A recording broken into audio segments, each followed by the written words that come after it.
Behold Israel, when I started Behold Israel, was exactly for type of scenarios like this. Stuff happened here. The world has no clue that it happens because the media, which by the way I call them the Medianites, the media is completely biased and the truth is exchanged with lies. And to me, the story of Good Neighbor and even the story of our military career is something that has to be told. If you want to understand where we are, just take a look. Take a look at the fence and take a look at how close we are to the fence. This is Syria, right beyond it, right beyond this fence. I don't think any Israeli could be closer to Syria than this.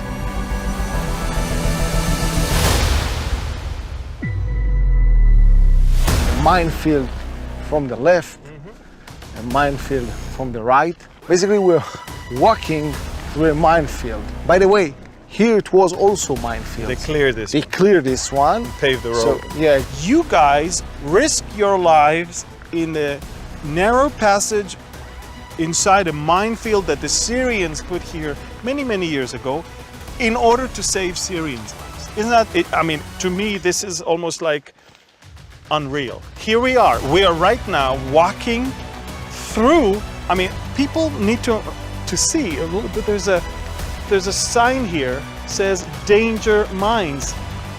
I'm not going to cross this one. There's a minefield right here, and on the other side, there's a sign that says danger mines. There's another minefield right there. We are walking through a safe area inside a minefield, and this is, I guess, where you guys brought the Syrian wounded people from. So just take a look. It's 150 meters from the fence. I actually see a house in Syria right now. Is that right? Yeah, this is a house in Syria, and you can see where is the big antenna. Yeah. It was an Al-Qaeda base. This antenna standing there was an Al-Qaeda base. Al-Qaeda base. Wow. They captured it from the UN. We are going down the fence, opening the fence in order to provide aid. You can see the huge fence, and then understand Al-Qaeda is watching you. So Al-Qaeda is there, the civilian population is over there.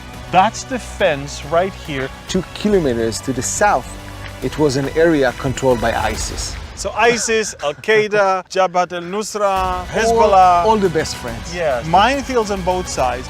And all of these obstacles did not stop you. Did not stop us. In a way, even by reporting that, right now, we're risking our lives. Exactly. So the Lord told Abraham, get out of your country, from your family, and from your father's house, to a land that I will show you. I will make you a great nation, and you shall be a blessing. And I will bless those who bless you, and I will curse him who curses you, and in you all the families of the earth shall be blessed. And this is exactly why we came to this abandoned military bunker from the early 70s, a bunker that was built by the Israeli military after the Yom Kippur War. And we are with Lieutenant Colonel in reserves, Eyal Dror. Shalom, Eyal. Shalom, nice to meet you. Yeah, nice to meet you. In fact, we just found out not long ago that we served in the same unit for a short period. Not at the same time, though, of course. And you have a tremendous story that basically shows how this nation that is in this part of the world, is indeed a blessing to the nations around it.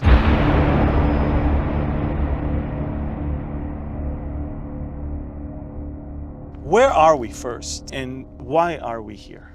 So we are at the southern part of the Golan Heights, at the point we call it in the military 116 checkpoint. This is an Israeli bunker, but it is also a place that located 300 meters from the Syrian border, very close there. And on this specific area, it was one of the biggest parts of the operation that I led a couple of years ago, the humanitarian operation and the assistance to the Syrian people. So what is the background story of the Israeli-Syrian border over the last 10 years? So Amir, in order to answer your question, I will take you 40 years ago, because some of your audience know that it was a terrible place and a terrible war between Israel and Syria back at the 70s, the Yom Kippur War.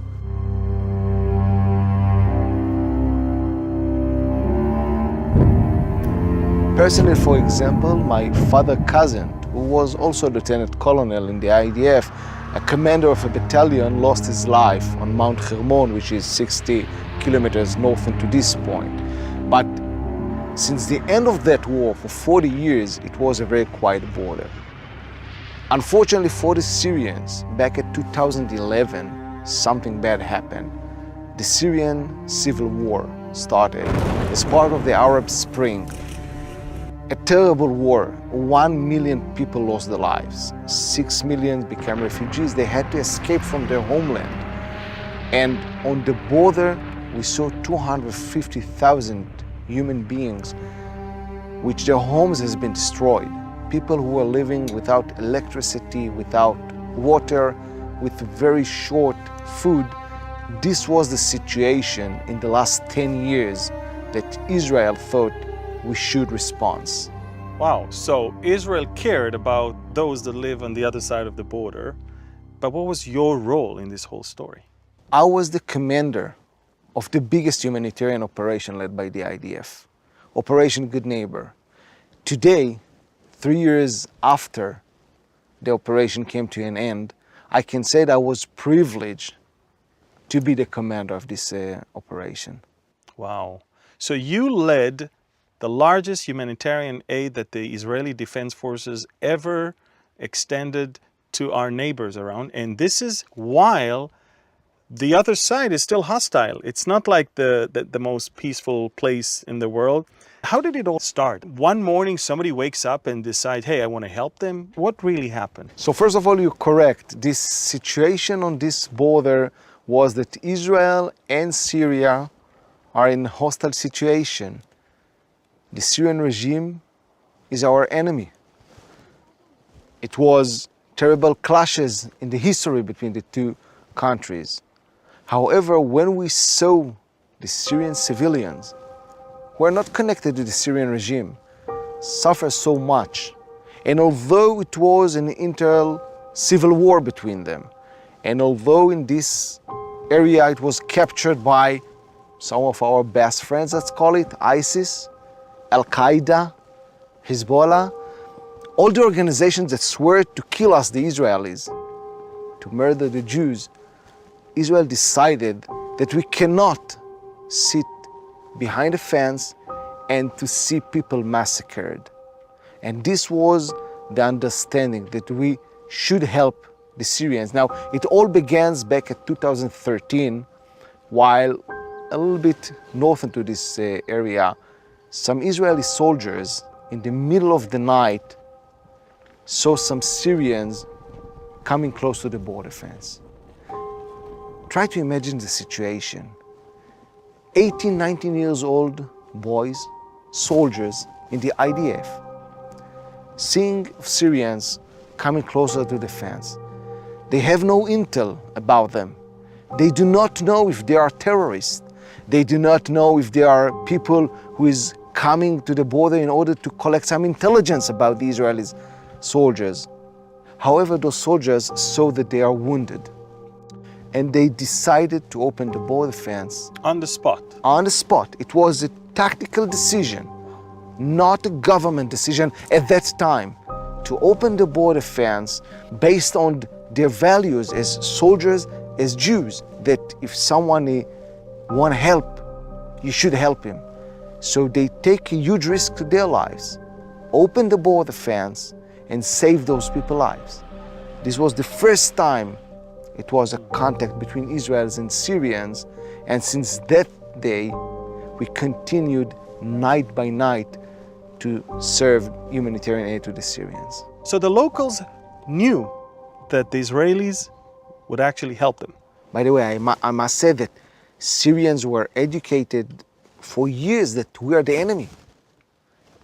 we are called by the Arabs, some of the Arab countries, some of the Arab leaders, as the small devil. So the Syrians knew and they were afraid from us. But from that night in 2013, while those Syrians came back, it was that Israel is not the enemy, that Israel is willing to help. And every night, for 3 years, they came to the border and Israel gave those life-saving treatment. And in 2016, the IDF decided to establish the project we are just speaking about, the Good Neighbor Project. So it took us 3 years from the moment the first wounded Syrian approached the border and was treated differently than what he thought.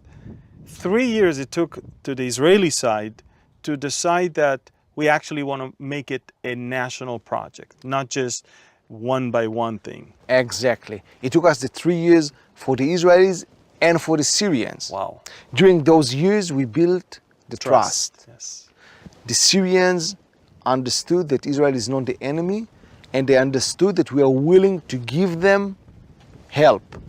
Operation Good Neighbor, why I was chosen to serve as the commander to establish that program, my mission was to increase dramatically the humanitarian aid provided by Israel to the Syrian side. It means not just saving lives, but to think about all the opportunities that we can do in order to help those people. So here you are, arriving here on the first day. What was that first day like for you? Wow, very emotional. Because at this point, exactly, on August 2016, we did our first operation. By the way, I'm always using the term a humanitarian operation, not a mission, operation, because when you are as a soldiers going down the fence and know that the enemy is watching, is a military operation. Now, back at August 2016, we are arriving this area with a thought that we want to bring to Israel 50 people, 25 children with their mothers. Those children suffering from chronic diseases, like diabetes, for example, ear problems or eye problems, and we are going the fence, seeing on the other side the light of a car, calling our colleagues to come closer to the border fence. Now, the adrenaline is very high because... And it's all at nighttime. Nighttime. So we're 3 a.m. We're not talking about anything in the daylight. I mean, no. When the night falls, the action starts. Exactly. Wow. Exactly. The night is a very close friend. So you are going there at the night. By the way, it can be the summer, but it can be winter time. Winter here is brutal. And it's very rough, very cold, rainy.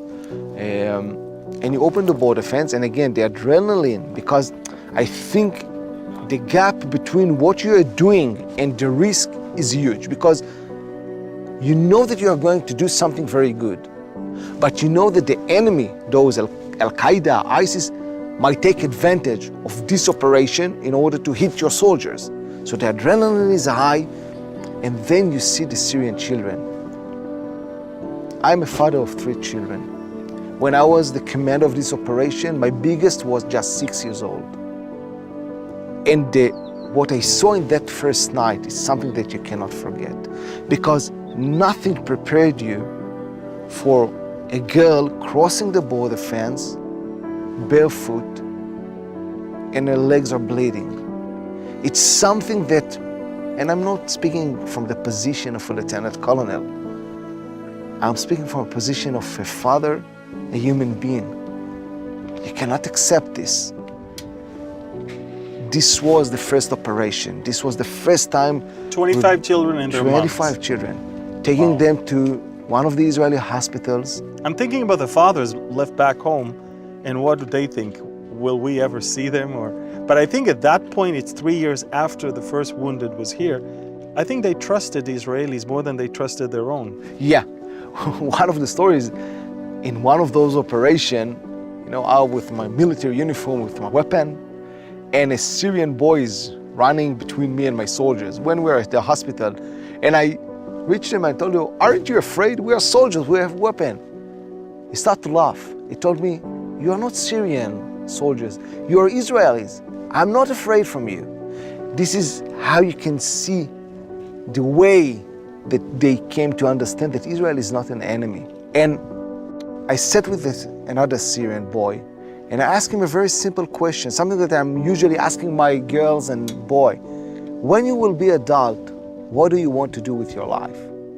Now my girl, well, every time she's changing her mind. I'm sure that your kids also. I want to be a famous dancer, I want to be a famous lawyer. And this boy was looking at me with his sad eyes, and he told me, I will not be an adult. Wow. I will probably die in a year or two. This is what happening to Syrian children. It's something that your mind as a human being cannot accept, because at that time, myself and my soldiers, we all understood a very simple thing. We understood that, yeah, there is Jews and there are Muslims, there are Israelis, there are Syrians. Before everything, we are human beings. And we did the right thing to do as human beings. We helped people. We saved their lives. We gave them hope. I'm sure it changed also our lives, not just the Syrians. To know that you provided help for a person in need. 1,400 children were treated during this operation, during this part of the project. And they got back to Syria. They shared their experience with their families, with their hamula, with their relatives. Israel is not a bad country. And they shared those stories inside, and the operation became bigger. More people wanted to enter Israel from faraway places, not from the villages 1 kilometer, even from villages 40 kilometers inside Syria, asked to be treated in Israel. I see. Wow, that is amazing. And the operation kept growing and growing. How did it grow? I mean, from few children and mothers all the way to... We spoke about the children, it was 1,400. But I told you before that my mission was to increase the humanitarian aid. And I understood that the IDF cannot do it by itself. We found some NGOs, non-government organizations, that knows to do humanitarian aid. We found some Jewish organization, but the most surprising thing is we found Christian and even Muslim organization. Now, I don't know how many times in history Jews and Christian and Muslims collaborate together. I'm almost sure that it never happened while they have an Israeli commander. This was our team. Jews, Christians, Muslims, working together under the command of an IDF, an Israeli soldier, officer, in order to save Muslims' lives. Wow. It's almost hard to believe that an Israeli officer commands Muslim, Christians, and Jews to help war-afflicted zone that is very hostile towards Israel. It was hard to believe even to the Muslims when they arrived in the first time to my home base. Imagine the scenario: a Muslim who were living in Syria, go out from Syria 30 years ago, he's an American citizen, but he's a Muslim, he's a Syrian, and he's meeting an IDF officer and start to collaborate with him. When we're speaking about those NGOs, so not far away from this position where we are now sitting, less than a mile, an American organization built a field clinic. 8,000 Syrians were treated in this field clinic. And I want to show you, with your permission, please. I want that you will see how amazing this was. Wow, the clinic, this playground. Exactly. It was pretty much built for children. Exactly. So you will go to the doctor will examine your mother, will do an ultrasound, and will give her an antibiotic. But the child will be able to play. The children will be able to jump and to feel again like children. Was there any great opposition and attack from the other side? I mean, no one on the other side wants Israel to look good. And no one on the other side, and I'm talking about our enemies, wants Israel to reap the fruits of all of this and to help and be the one who provides, all the remedy for this situation. Yet, tell me, how many times were you attacked? Thanks God, we haven't been attacked. Not at all. Not at all. But this is not the question. How many times have we been attacked? How many times it was possible to our enemies to attack us? And they didn't. And they didn't. 700 times. 700 humanitarian operations. 700 times we chose as Israelis to risk our lives in order to provide aid. And when you say risk our life, is going in? We should understand, we didn't go inside Syria. This is a state, and as Israelis, we don't want to be in Syria. We open the border fence and provide the aid. So every time you opened the border, there was a potential of a terrorist attack or A sniper, or something. a missile, Yeah. a bomb. Nothing happened. Nothing happened. I can tell you that the Syrian regime, who were 20, 30 kilometers from that spot, they escaped because of the war, they didn't like it. They threatened their people that they Not to come. not to come. We knew that Al-Qaeda is watching, we knew that ISIS is watching. How come Al-Qaeda did not attack? Okay, I will tell you about Al-Qaeda. Okay. They are not our friends. They do Not at all. they do not like Israelis. We can agree about it. Yep. But when we built a project, by the way, a project cost 50 million shekels, it's a little bit less than $5 million, of a maternity hospital from A to Z. 1,000 Syrian babies were born in this hospital. He was in one of the Syrian villages. We provide him by one of the NGOs all the equipment. And after a couple of months, the Syrian doctors built it. They informed me that they are going to do a celebration of opening the hospital. It was very amazing, and because we knew that a huge project has been done. And a day after, the Syrian doctor called me and we spoke, and I asked him, how was the celebration? He told me it was amazing. And I asked him, how many people were in this celebration? He told me a couple of dozens. And I asked him who they were. He told me everyone. So I asked him like a joke, will your friends from Al-Qaeda were there? And, I knew that the answer will be no, of course no. They denied Israel, they do not like Israel. Everybody knows that it is an Israeli project. So, surprisingly, he told me yes, they were. I was shocked, and I asked him, how come they are Al-Qaeda? You don't have any Israeli flag on this hospital, but everybody knows that it is Israeli hospital. Israel built this hospital. And he told me, while we finished the celebration, this commander of Al-Qaeda reached to me and he told me, good job. You will continue to do this. Nobody will attack this hospital. And I told him, why I told you so? He told me, because his wife also wanted to give birth in a Western hospital, not at their home. So again, even Al-Qaeda, who didn't like this project and didn't like Israelis, knew that the people is earning something from this project. Everybody in the southern part of Syria knew that Israel is saving their lives every day. Wow. So I guess there was a great effect on the Syrian side. What was the effect on the Israeli people? I can tell about myself. It changed my life. I decided, for example, not to become a colonel in the IDF, but to retire, to spend more time with my family. I started today to understand all the obvious things that we have in our world and say thank you.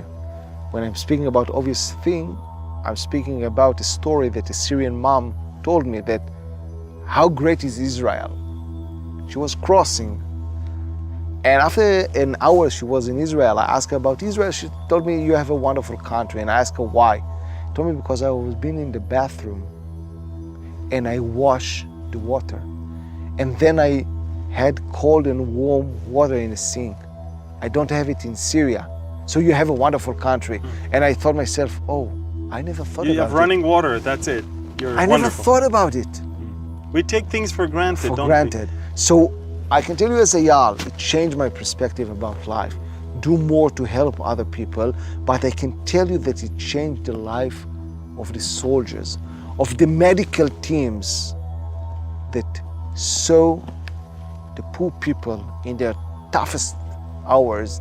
Not everything is a duty. You know, you can do your duty, but you can do it even a little bit more if you understand that you are privileged to save life. And I had hundreds of talks with my soldiers about we became better human beings. How do you see this project influencing the future?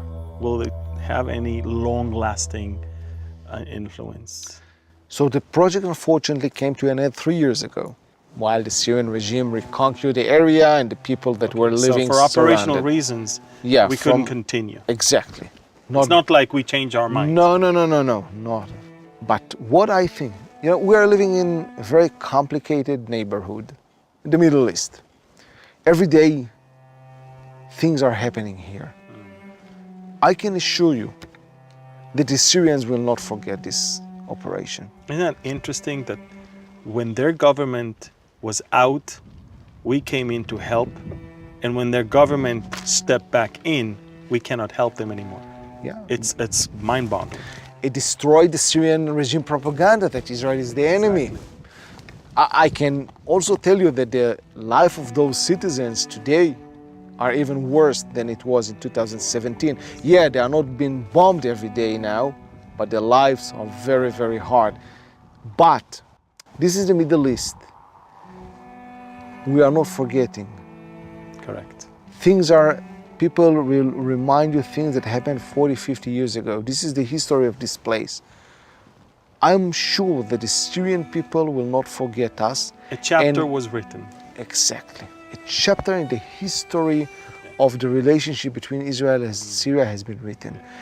One day, I don't know if it will be 2 years, 5, 10, 50, 20 years, I think that both sides will remember Operation Good Neighbor, because when it will be discussion, and I believe in peace, I want to live in peace with my neighbors, when something will be discussed, the both parts will speak about how Israel saved the Syrian lives. You know, it's so surreal. We're sitting, it's a very peaceful afternoon here, but I can't run away from this image in my mind based on what you told me earlier, that I'm sitting right next to a plot, a piece of land that is drenched with Syrian blood, and hundreds of wounded people were lying right here, right below where we sit, and Israeli soldiers treated them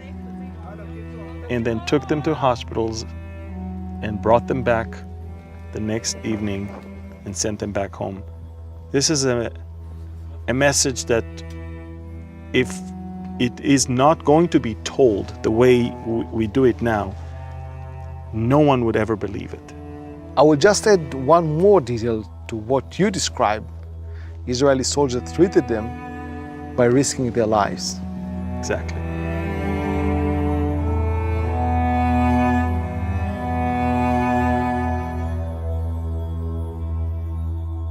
Two memories that I want to share with you. Okay. First one is a picture drawn by a Syrian child. Wow. Now you will probably read the English. I prefer to read it in the Arabic. authentic language.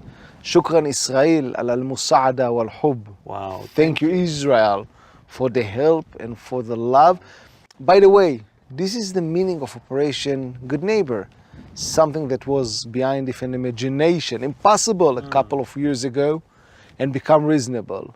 But this is not the most exciting thing that I cherish from Operation Good Neighbor. What else? I want to share with you the story of the flag of Israel.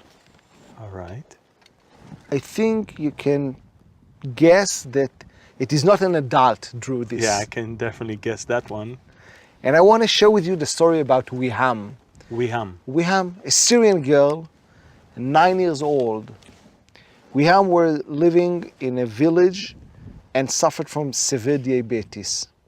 And one night we went to the border and we took her to the Israeli hospital. We know from our colleagues that there is a girl in severe danger to her life. The Israeli doctors, while we were reaching the hospital, told me that 24 hours later she wouldn't have survived. Now she spent here 6 months. Wow. 6 months. The Israeli doctors fought for her life and they won.